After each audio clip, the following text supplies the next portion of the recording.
is no more austerity, no more cuts. No more austerity, no more cuts. No more austerity, no more cuts. No more austerity, no more cuts. No more austerity, no more cuts. No more austerity, no more cuts. No more austerity, no more cuts. No more austerity. No more cuts. No more austerity. All right. Yeah, when you raise your fist up in the air, that means we're going to stop and we want to listen for the next chant or for the next speaker, okay? All right. One on education, then I'm going to pass it over to our first speaker. It's we need teachers, we need books. We need the money that Eric took. We need teachers, we need books. We need the money that Eric took. We need teachers, we need books. We need the money that Eric took. We need teachers, we need books. We need the money that Eric took. We need teachers, we need books. We need the money that Eric took. All right, I'm going to hand over to our first speaker. Thank you. Hello, everybody. Good morning. It's so great to see so many wonderful people here today. I'm Rabbi Dara Elman. I'm here with Jews for Racial and Economic Justice, which is on the People's Budget Steering Committee. Yay! Today isn't just the launch of the People's Budget, which is important, but it's also, if you're Jewish, Purim. Okay, I'm not going to go into the whole story of Purim because it's a chaotic holiday and it's like 13 chapters. But basically, Esther is a heroine. Haman is the bad guy. And what we do when we listen to the story of Haman and Esther on Purim is we have this tradition with this thing called a grogger. Named noise. And whenever we say the name of Haman in reading the Megillah, we use the grogger to drown out his name. So today, every time someone says the name of either the mayor or Eric Adams, we're going to harm out his name and his dreadful budget and deeds with our power, our vision, and our grogger. So let's try it. Okay, so now I'm happy to turn it over to our MC. All right, folks, good morning. My name is Zakia Ansari. I am the Advocacy Director for the Alliance for Quality Education. We are the leading statewide advocacy group in New York State fighting for equitable funding of our public schools, and we are a proud member of the People's Budget.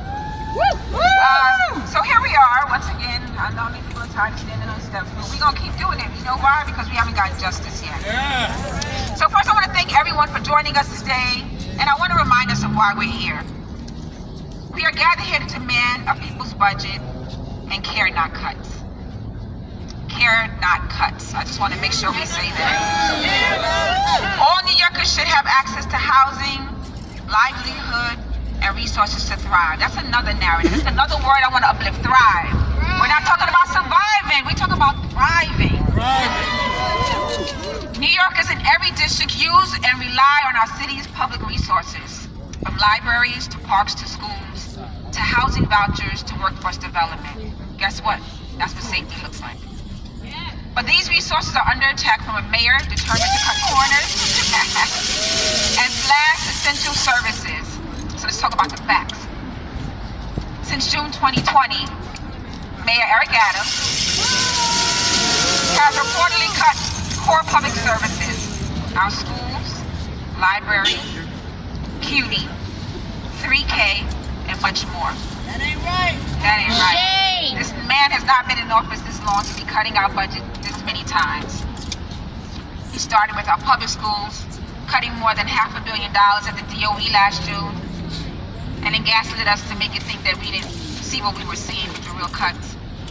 We are here to demand Then he announced, let's finish with the facts first before we talk about what the vision is and what we expect from this city.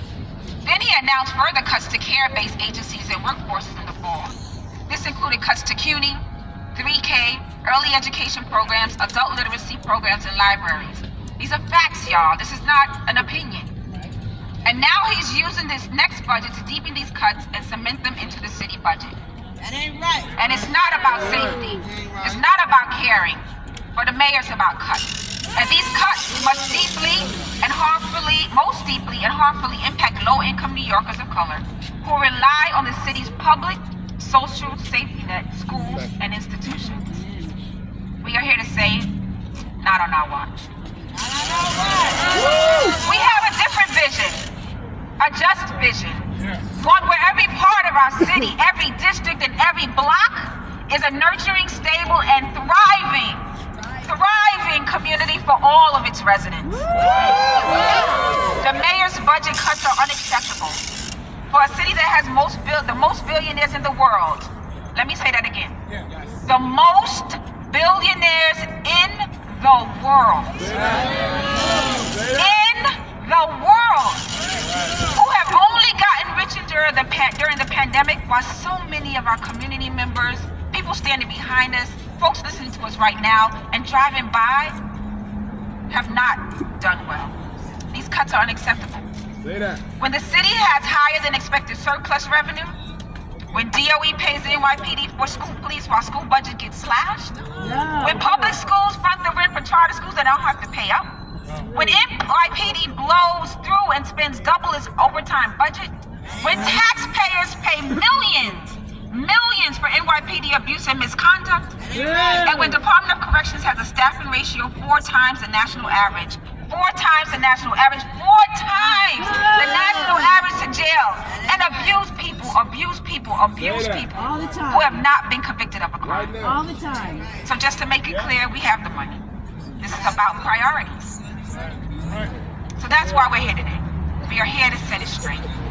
Again, these are facts. These are not our opinions. We're here today to launch the People's Budget Campaign with organizations and grassroots groups and New Yorkers from all across the city to demand care, not cuts. So before I pass this to our next speaker, let's talk about what it is, the vision that we see, what we expect of this budget. Here are our basic demands. And let's be clear, this is the floor, this ain't the ceiling. The least we need from this budget, below which we will not accept, below which the city cannot go. No cuts to public schools, invest in public education. Period. No cuts to CUNY, invest in CUNY and student support. Period. No cuts to libraries, restore funding for libraries. No cuts to adult literacy programs, restore and baseline. No cuts to pre-K for 3-year-olds, deliver universal 3K. No cuts to social services, invest in social safety nets. Reduce the NYPD's budget, invest in community safety. Reduce Department of Corrections budget, fund alternatives in housing. From now until the budget is voted on, the mayor and the council will be hearing from us every day. Everywhere they go, to make sure we get a people's budget that at a minimum prioritizes care over cuts. Everywhere they go. I want to also acknowledge and thank the elected officials who are here with us today, aligned and fighting alongside us for so many of the same priorities. So let's get this show on the road, get it started, to hear more facts, to talk about what we need.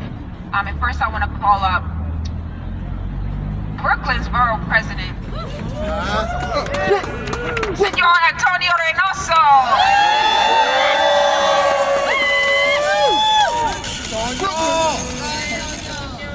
Good morning.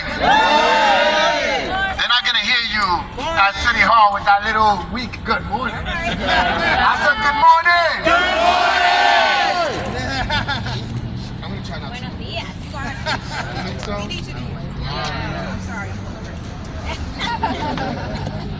I want to do something a little different today because I want to talk about the mayor's priorities.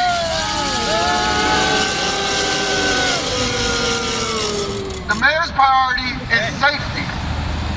And I want to talk about safety, right? Because for many in this city, they believe safety is cops, it's the police. But I want to talk about the safest neighborhoods in the city of New York. And I'm going to start in my great borough, the greatest borough in the city of New York, Brooklyn. Like Biggie said, we spread love. It's the Brooklyn way, so we love you all. But the safest neighborhoods in Brooklyn, Brooklyn Heights, Park Slope. Say that. Say that. They have the least amount of cops in all of our borough. They don't have any cops. It'll be hard for you to find a police officer in Park Slope or Brooklyn Heights. You're gonna have to do a lot of walking to try to find one. Say that. But it is the safest neighborhood in Brooklyn. But you know what they do have? High quality education. They have high quality jobs. They have the best health care, the best open space, the best transportation. They have no food insecurity. Right? They have mental health services. Say that. They have all the resources that actually contribute to safe communities. So when we go to a neighborhood like East New York, Brownsville, or Coney Island that have no transportation access, have one of the lowest educational attainments, have no mental health services, have no parks, no economic mobility, mostly part-time or just minimum wage jobs, and we're talking about safety. We need to change this conversation. Everyone on these steps care about safety. We just have another way to it. My ability to be here standing in front of you as a borough president comes from all those resources that we just talked about. I got to go to a good school. My parents were on welfare and food stamps, so I didn't go hungry in the middle of the night. We were in Section 8 housing, good housing. So I had a roof over my head, I wasn't homeless. Say that. When I needed extra books to read, I walked to my local library. Say that. I was able to get them, and I think I still owe them some books. We had those resources. Those were important for my success, my ability to have economic mobility. But it's what gives us safety. Now, we're gonna tell these kids at a very young age, 2nd grade, 3rd grade, 4th grade, that they're failing. When you tell a kid that they're failing at that age, it's very hard for them to believe in the American dream. It's hard for them to believe that they got a chance to make it, that opportunities exist for them. It's very hard when you're being told you're a failure from the 2nd grade. That ain't right. But we'll pay for overtime for cops, That ain't right. almost $1 billion, but we won't pay overtime for our kids. Why our kids gotta get out of the school building at 3? That ain't right. Why they can't stay longer if they need the services? That's overtime for our kids. Let's spend the money on them. Keep them in a healthy, safe, educational, progressive environment. That's what you do if you want to stop crime, if you want to talk about safety. But no, we're talking about cuts. Cuts to the things we know will make us safe. That ain't right. So that's what the people's budget is about. We're gonna answer and solve the problem that the mayor seems to have. The mayor thinks safety is a problem. We agree. How do you solve it? You pass the people's budget. So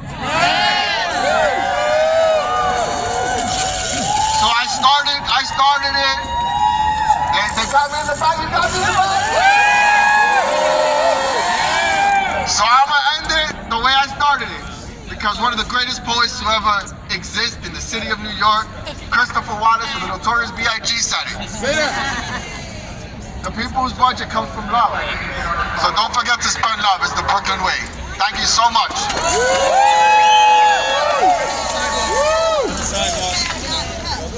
They're not cuts. They're not cuts. They're not cuts. They're not cuts. All right, so 1 second, pause 1 second. Give me 1 second, 1 second. 2 things. One is, remember our first Blue folks came. We need to make sure both sides of the steps are clear. If people can't get up and down, that's not fair. Like, we're stopping people from entering spaces. Okay, so if we can just make sure if you're to the right or you're to the left, that there is a space for folks to navigate up and down safely. 2, if folks are needing a translation, please come down and let us know. See, James was raising his hand right there. And if someone here can speak in Spanish translation, sorry. Chauncey? Chauncey's gonna come and share it in Spanish.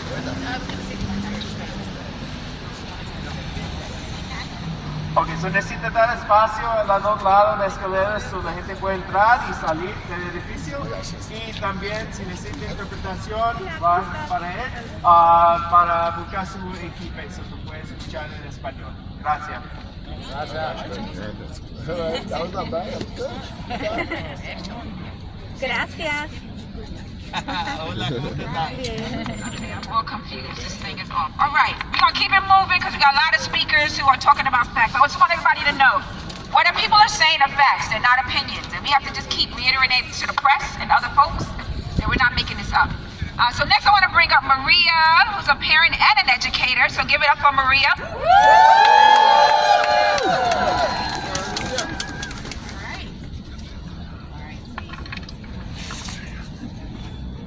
Yeah, no, that's great. Hi, everyone. What an amazing crowd.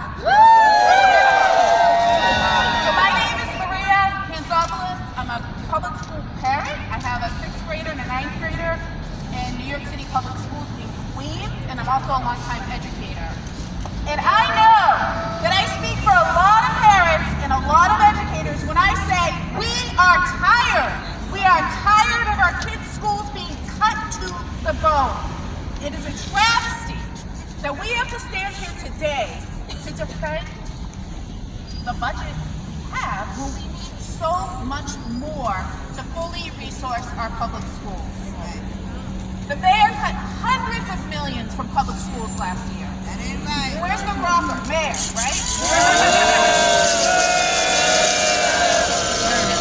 Now in his second year in office. Oh, sorry. Yep.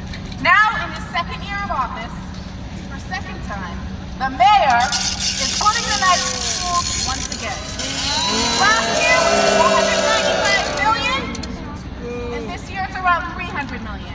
And the impact of these successive cuts is devastating on our schools and in our communities. That's right. In my own kid's school, there's not an art teacher. There's the libraries. We're talking about libraries. Libraries in schools, there are no librarians. Those get cut immediately. We know that librarians increase literacy in school. We know that art, going back to that word thrive, help kids thrive. Yeah. All of these things are cut. Teachers don't have the resources to even provide the books that they need because their supply budgets are cut right now. That's And their right. classes, we know, are overcrowded. We get a bill to even get some of the budget. It's just a mess. Our kids are, and let's not forget, our kids are still dealing with the aftermath of the pandemic. We need investments in social workers, community schools, student mental health, and restorative justice. We need money to follow state law and transition to smaller class sizes. Our schools need care, not cuts.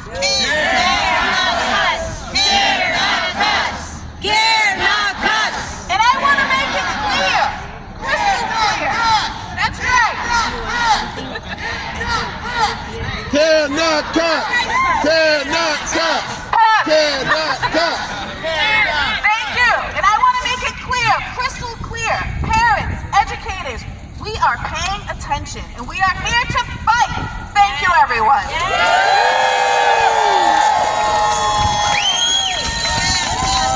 All right, we're keeping it moving because we want to make sure we bring up Council Member Shahana Hadid to talk to us about what's going on.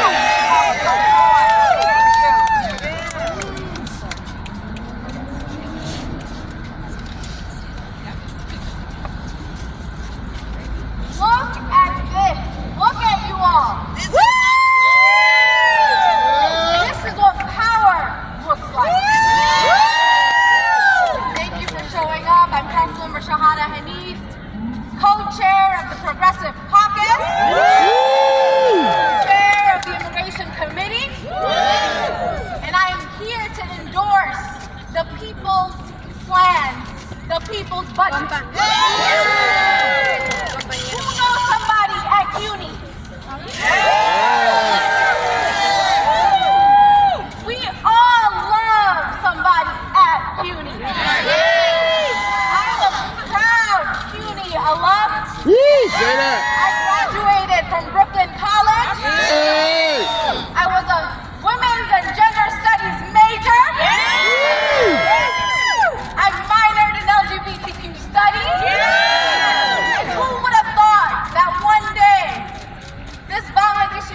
some young woman would become a council member.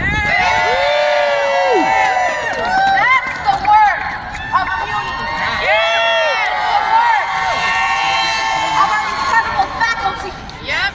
It's the work of incredible POC faculty. It's the first time in CUNY classrooms that I had a South Asian professor teaching me about our South Asian history.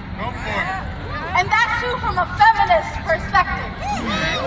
You get that at CUNY. And you know what else I got?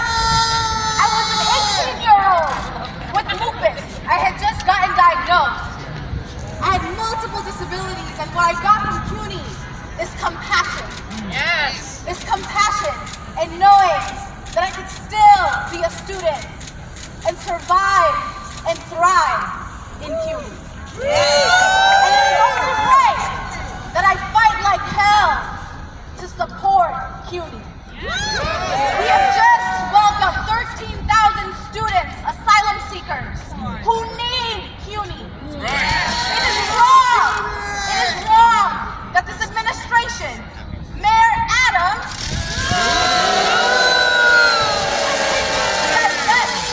continues to divest and pull away from CUNY when we know that we need to prepare this city for the future of the next generation of educators in this city, the next generation of elected officials in this city, the next generation of language access providers in this city. It all happens in CUNY. So I am here to stand with current and future students to make sure that we fully fund CUNY. I am here to fight with you all for that budget, the people's budget. When CUNY is under attack, what do we do? Stand up, fight back! CUNY is under attack, what do we do? Stand up, fight back! CUNY is under attack, what do we do? Stand up, fight back! Thank you.